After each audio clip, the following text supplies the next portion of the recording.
4. The founding of the Round Table. Camelot needs a queen. Now the fatal words were out, and Sir Lancelot waited for an explosion of anger from Arthur. But, to his surprise, the king said nothing at all. He played with his beard thoughtfully and gazed out of the window. Sir Lancelot mopped his forehead with relief. In the 5 years he had served Arthur, he had never had a more delicate task to perform than explaining to the king that his knights thought he ought to marry.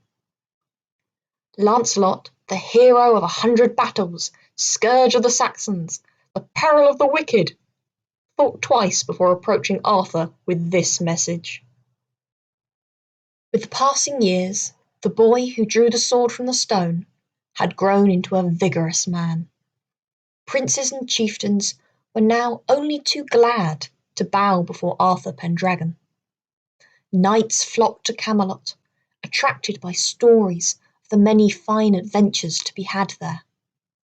The Saxons had been driven back. The rebel kings no longer dared send insolent messages to Arthur. But, although Arthur's court was famous for its tournaments and its military strength, the manners of Arthur's knights were rude and boisterous. The king was rumoured to dislike all women, a rumour which arose out of his experience with the girl who stole his scabbard, and turned out to be Morgan Le Fay. There were no beautiful and gracious ladies at the court, but only flirtatious girls, who plagued the life out of Lancelot and the other knights. It was Lancelot who put the general feeling into words. If we had a queen to set us a good example, we might be as famous for our chivalry as we are for our victories. Everyone laughed at Lancelot, for if ever there was a ladies' man, it was him. His good looks caused havoc in the heart of any girl who saw him. Lancelot had a way with him which all the other knights envied. But Lancelot refused to be teased out of his opinion. "Who knows," he said laughingly, "if Arthur set me a good example by marrying, I might decide to settle down myself." With these prophetic words, Lancelot persuaded the knights to accept his point of view.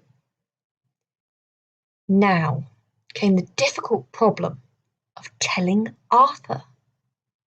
To Lancelot's horror, he was unanimously selected for this task. Everyone made haste to point out that Lancelot had suggested the idea, and was therefore the proper person to tell Arthur. Lancelot cursed himself for ever having raised it, and went off to look for the king with a sinking feeling. But Arthur listened to Lancelot in silence. "You were right to tell me about this," he said at length.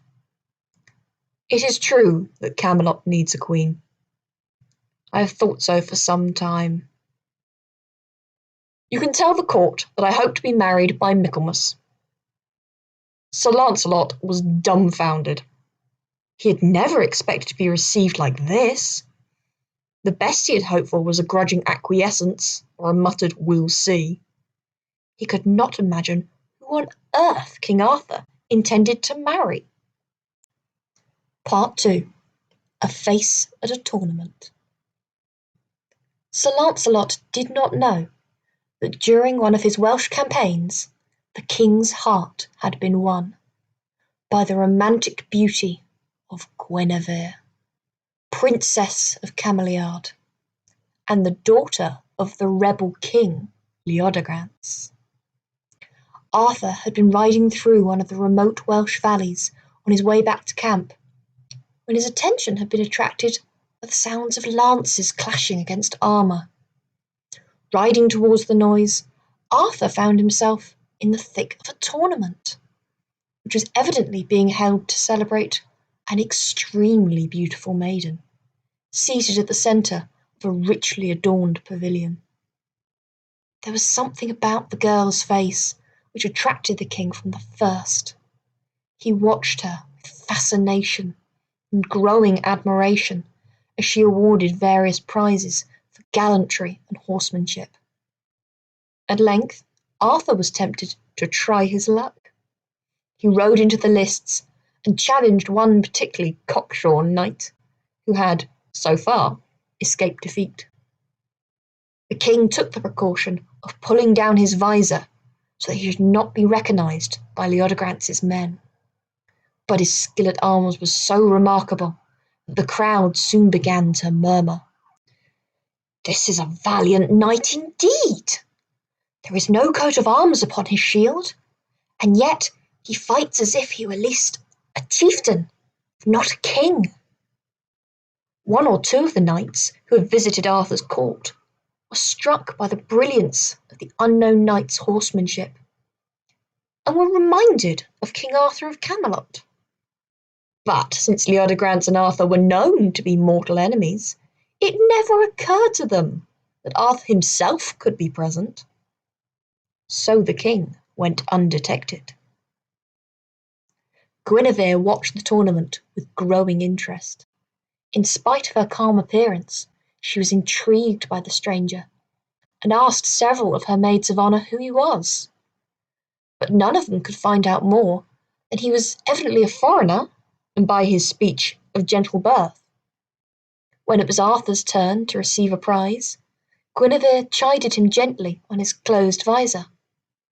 Surely a courteous knight would raise his visor to receive a prize from a lady's hands, she said laughingly.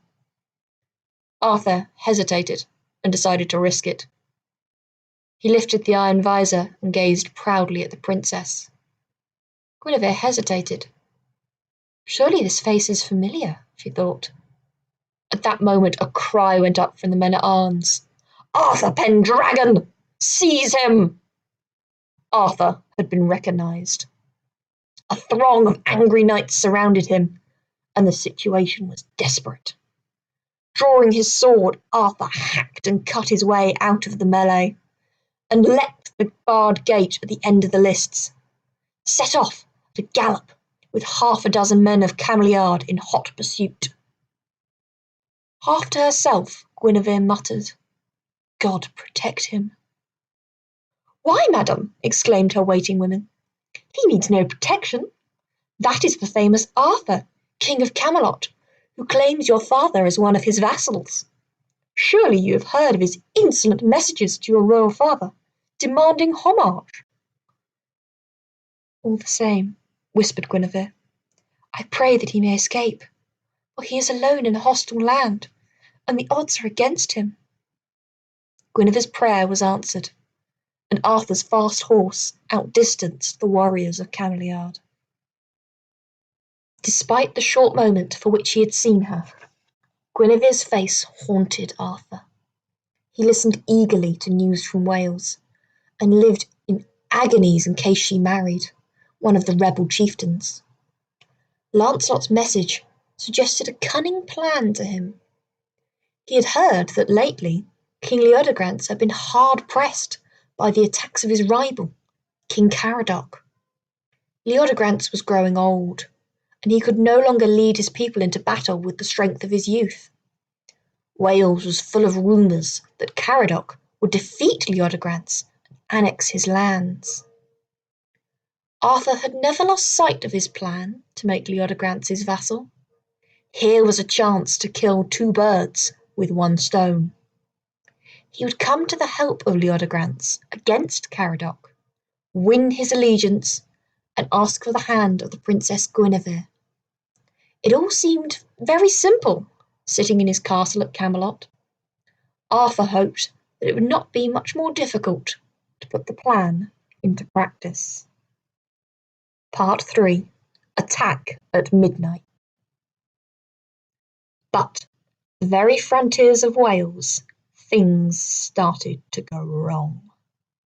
He learned that Caradoc had defeated Leodegrance in a pitched battle and had imprisoned the Princess Guinevere in his own fastness high up in the mountains.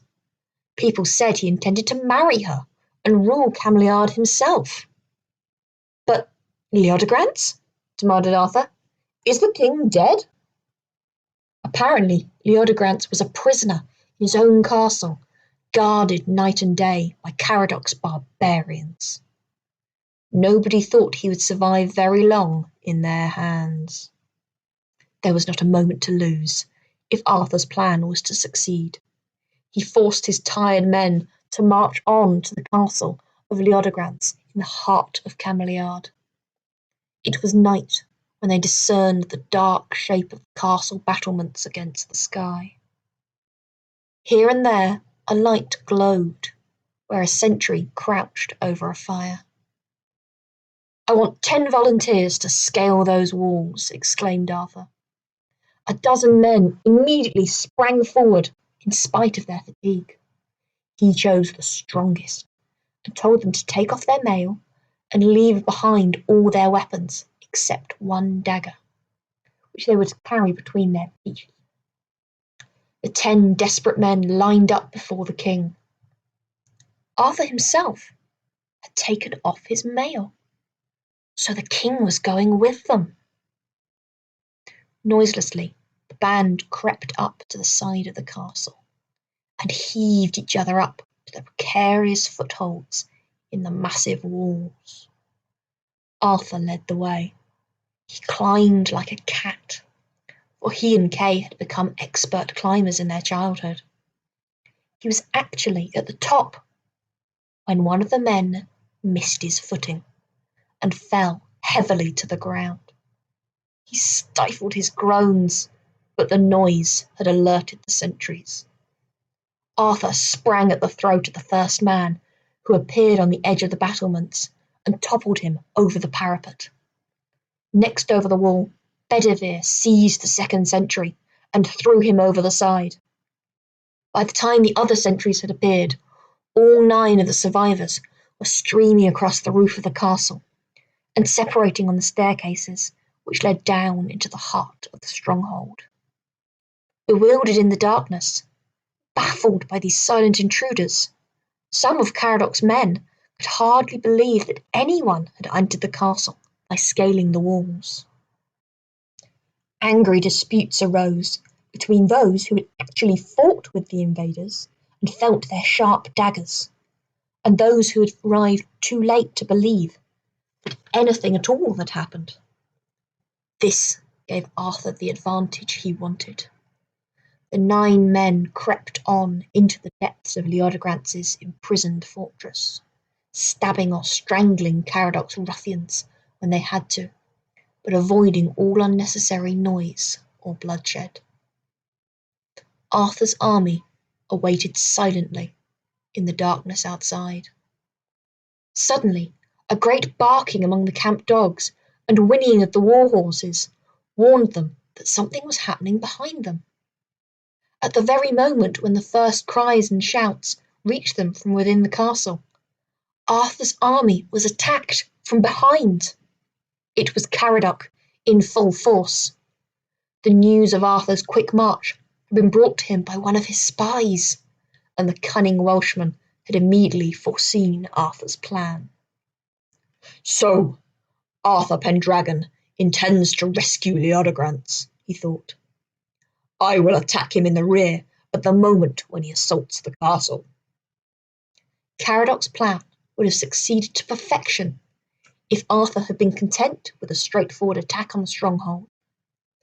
As it was, there were now 2 fierce battles, inside and outside the castle.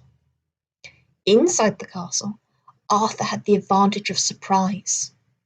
Outside, it was Caradoc's men who had the advantage of their sudden and completely unexpected onslaught. The bitter conflict raged on the midnight turf, and many of Arthur's brave men died at the hands of Caradoc's ruffians. Arthur's army was in fact outnumbered by the barbarians. But Arthur's knights considered themselves worth 2 of their enemies. They fought on against heavy odds, and, recovering from the first shock of the attack, turned the tables on Caradoc so well that he began to shout for assistance from the castle. But here His soldiers were in no position to help him. One by one, Arthur seized the various strong points in the fortress until the castle itself was in his hands. In answer to Caradoc's cries for assistance, the castle gates did indeed open, and a gang of armed soldiers rushed out. But these were not his own men. They were Arthur's knights, and the soldiers Leodegrance released from the dungeons. Caradoc's fate was sealed. He found himself surrounded. In despair, he cried aloud that his gods had deserted him and transformed his own soldiers into the enemy. Superstitious like all pagans, Caradoc believed strongly in omens.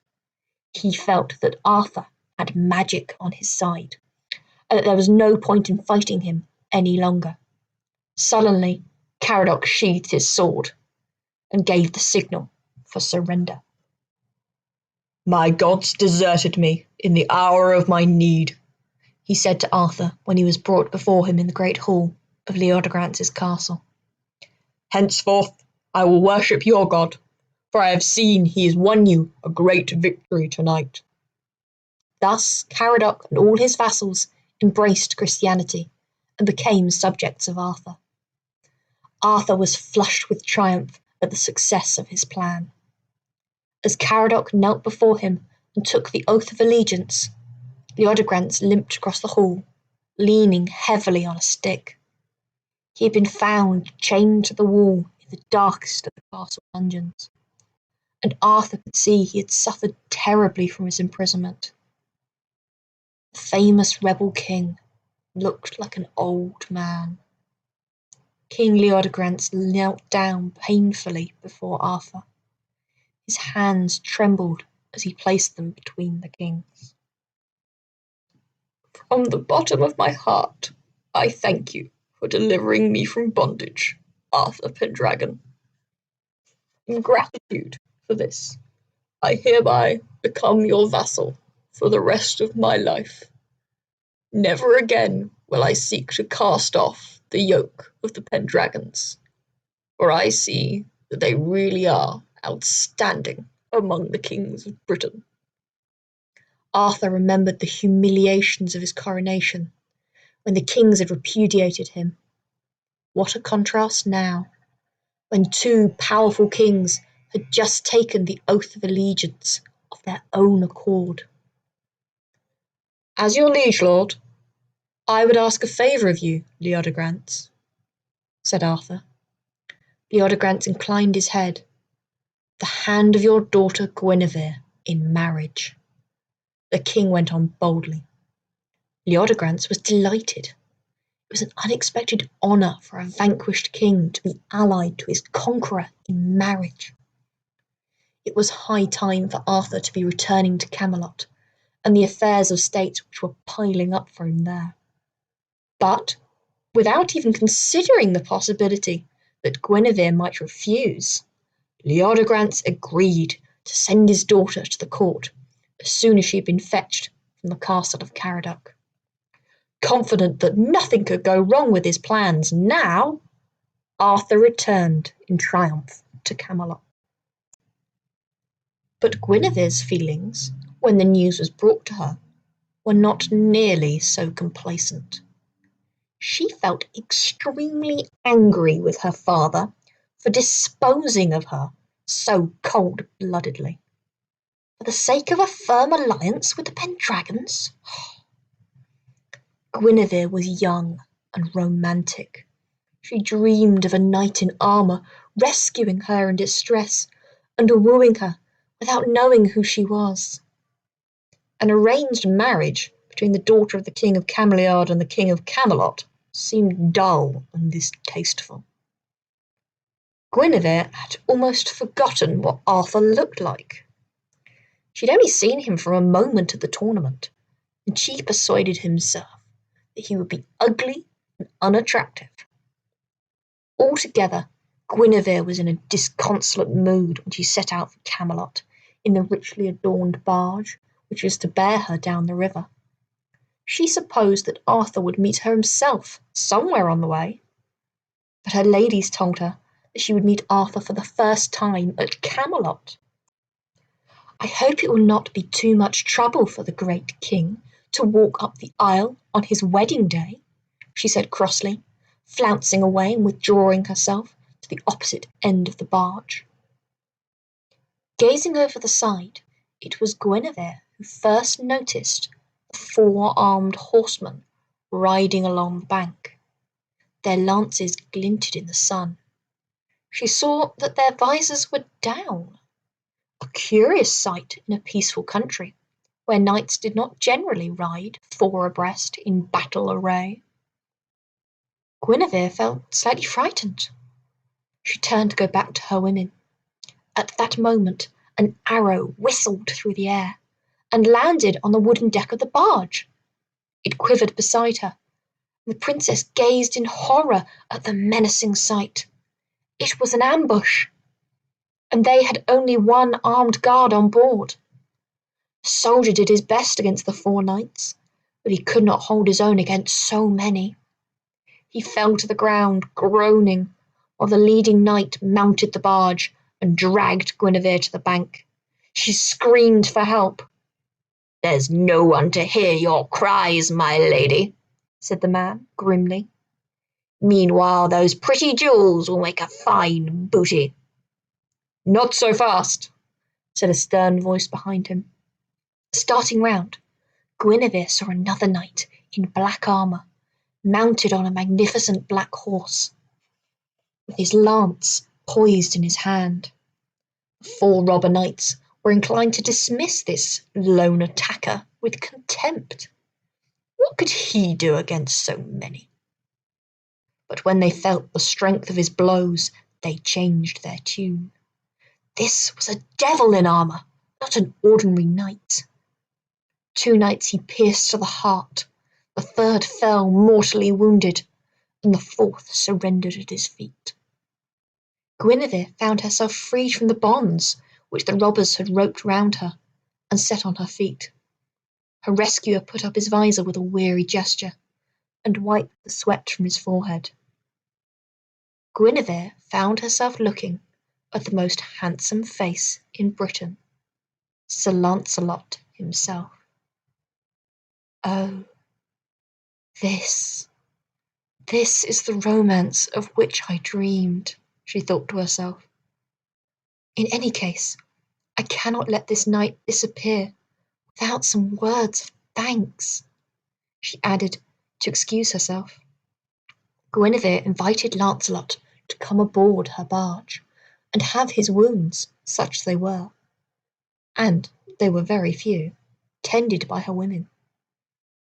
"I would rather have them tended by your own hands," replied Sir Lancelot ardently.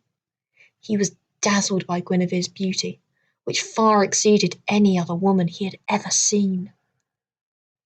He looked down at her small white hands, and then he turned pale. Winking up at him was the magnificent royal ruby, which Arthur had given to Leodegrance to place upon Guinevere's finger as a token of his love. Lancelot's first instinct was to throw himself on his knees before his future queen, but some fatal impulse for adventure prevented him. He too, like Guinevere, yearned for romance, and what could be more romantic than the secret love of a knight for his future queen? Little knowing that Guinevere had fallen head over heels in love with him, Lancelot agreed to ride with the princess in the barge. How quickly the journey to Camelot passed for both of them. Guinevere dared not think of her marriage or of Arthur. She tried to blot out the future by concentrating on the happiness of the present with her unknown lover. It was a bitter moment for Guinevere when they reached Camelot, and Lancelot revealed himself to her as the famous knight of Arthur's court, famous as far as Cameliard for his success with the ladies. Where were her dreams of romance now? Her romantic rescuer had probably delivered Princess by the dozen in his time, and made the same ardent speeches to them. In her unhappiness and disillusion, Guinevere said as much to Lancelot. But Lancelot's adventure had recoiled upon him. For the first time, he too felt the pangs of real love. "Oh, you have reason to reproach me, Guinevere," he said passionately, "for I should never have come near you. I should have rescued you and ridden off. For who could see you every day for a week and not fall in love with you? What was meant to be a light-hearted adventure has turned into a tragic love, for me as well as you. Yet I cannot steal you from Arthur, for he is my liege lord, and I have sworn an oath to him." Guinevere saw from his tortured face that he spoke the truth. In spite of her breaking heart, she smiled bravely and said that if he was strong enough to perform his duty to his king, she had courage enough to be loyal to her affianced husband. So Guinevere stepped calmly from the barge at Camelot and accepted the cheers of the crowd with perfect dignity and grace. The people who acclaimed the bride of Arthur little knew that Guinevere and Lancelot were doomed to love each other in secret for the rest of their lives. Part 4. The Marriage of Guinevere and Arthur. Nowadays it seems cruel that Guinevere should have been compelled to marry Arthur instead of Lancelot, whom she loved. But one must remember that Guinevere had been brought up to respect her father and his wishes. As a princess, she was conscious that more depended on her marriage than depended on the marriage of an ordinary girl. For royal marriages used to make alliances and join two kingdoms together. By marrying Arthur, Guinevere would unite Camelot and Cameliard. If she broke her betrothal, Arthur and Leodegrance would be permanently estranged, and there might even be a war between them to avenge the insult to Arthur's honour. Guinevere was too honourable to bring this fate upon her father, and so she determined to keep her love for Lancelot hidden deep in her heart. In his turn, Lancelot understood the importance of his knightly vow to the king, and if he knew the dreadful consequences which would follow if he broke it, he would have incurred the wrath of God upon him, and he would have been an outcast from Arthur's kingdom forever by the rules of chivalry. Instead, Lancelot swore to serve Guinevere all his life. Lancelot was doing what many another knight unsuccessful in love had done before him, pledging himself to the lifelong service of his beloved. The marriage of Arthur and Guinevere was celebrated with great ceremony in a cathedral by the archbishop. The beauty of the queen called forth universal admiration from Arthur's knights, who felt she would bring all the grace and dignity to the court which had previously been lacking. No hint of Guinevere's secret sorrow appeared on her lovely face as she walked down the aisle of the cathedral on the arm of the king. She was careful to avoid Lancelot's steady gaze as she passed between the ranks of king's knights. "Long live our gracious queen, Guinevere!" Lancelot was the first to raise the loyal cry on the king's wedding day. Part 5. King Leodegrance's strange wedding present. "That is the strangest sight in all the world," exclaimed Arthur to Merlin. They were sitting in a deep embrasure in the castle walls, gazing at the road which wound up the castle from the town. 4 ox carts were struggling along the road, weighed down by an enormous burden. "A round table?" continued the king. "Yes, it's a huge round table." Merlin sprang up from his chair and stared out of the window in great excitement. "It must be the famous round table of King Leodegrance," he said. "This famous table was specially made to the king's requirements to hold 250 knights, the flower of Welsh knighthood. I never thought to see the day when Leodegrance parted with the round table." But, after a great deal of reflection, the King of Cameliard had decided to send the round table to Camelot as a token of his loyalty to Arthur, as a wedding present for his daughter. The days in which Leodegrance could summon up 250 knights were long since past. The effects of numerous wars with pagans and chieftains had been to reduce his chivalry nearer 50 than 250. The empty seats at the table mocked him. He decided to pass the table on to a younger man. Arthur received the gift with joy. "This table is an inspiration to me," he told Guinevere and Merlin. "You know that it is my dearest wish to drive the invaders back into the sea and extend my kingdom from shore to shore. I shall found the Fellowship of the Round Table. Every knight who takes the oath of the Round Table shall be pledged to dedicate his life to the service of God, the hammering of his enemies, and the protection of the weak." Merlin nodded in agreement. "The Round Table should stand for all that is best in chivalry," he answered. "In the days of Leodegrance's prime it stood for high adventure. There are still many adventures to be had in Britain today, and many battles to be fought before the pagans are routed and the evil witches cast down." Between them, Arthur and Merlin planned a triple oath for the Knights of the Round Table. First to step forward to swear the oath of the Round Table was Sir Lancelot. As he did so, a clap of thunder resounded through the castle hall, and the room was plunged in darkness. When the gloom cleared, it could be seen above each seat at the Round Table a name was written in letters of gold. Many of the names were still unknown to Arthur. Merlin solved the mystery.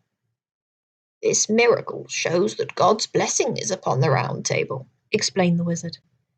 "It will be many years before every place is filled at the table, for, as yet, your knighthood does not number anything like 250. But, in time, every place shall be filled." Then Merlin pointed to one seat, above which no name was written. As he pointed, letters of fire formed over the seat. "No one shall sit here, unless he be the best knight in all the world." "What can this mean?" exclaimed the king, crossing himself. "That is the seat Perilous. Even Sir Lancelot may not sit in that seat." For the time being, he refused to say more. Then all the king's knights took their appointed places and swore the triple oath of the Round Table. Following Sir Lancelot, there was Sir Kay and Sir Bedivere, Sir Gawain, Arthur's proud nephew, Sir Egremont, Sir Walter, and many others. Last of all came the young Mordred, the child of the usurper and Morgan le Fay, who had been abandoned by his mother when he escaped from the court. Merlin had tried to persuade Arthur to banish the boy Mordred, saying he came of evil stock. But Arthur had been confident he could bring up Mordred to forget his evil parentage. He had ignored Merlin's prophecies and lavished as much kindness on Mordred as if he had been his own son. However, Mordred was a sullen and unresponsive boy. He accepted Arthur's kindness as if it was his due, and meanwhile brooded in secret on the fancied slights and wrongs which had been dealt him. In particular, Mordred was jealous of Sir Lancelot for his popularity. Many a time Mordred vowed to get even with Sir Lancelot, if it took him a lifetime. But Arthur was blind to Mordred's faults. He continued to favour him and trust him with important missions, in spite of Merlin's predictions. The shape of the Round Table had been carefully designed by Leodegrance in the days of his power to give every knight equal precedence. As the table was round, no one knight could claim to be sitting higher up than any other. Already at Arthur's court, petty jealousies and squabbles were breaking out, but the Round Table solved these rivalries, for the time being. Thanks to Leodegrance, thought the king, I shall at least have peace at my court, however hard the heathens press the kingdom.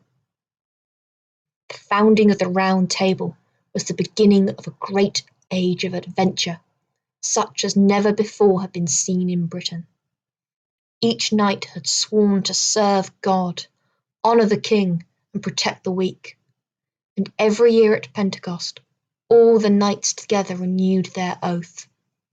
Then the king would ask what great adventures had been had during the past year. Wonderful tales were related which enthralled the court and made them marvel at the great courage of the knights of the Round Table.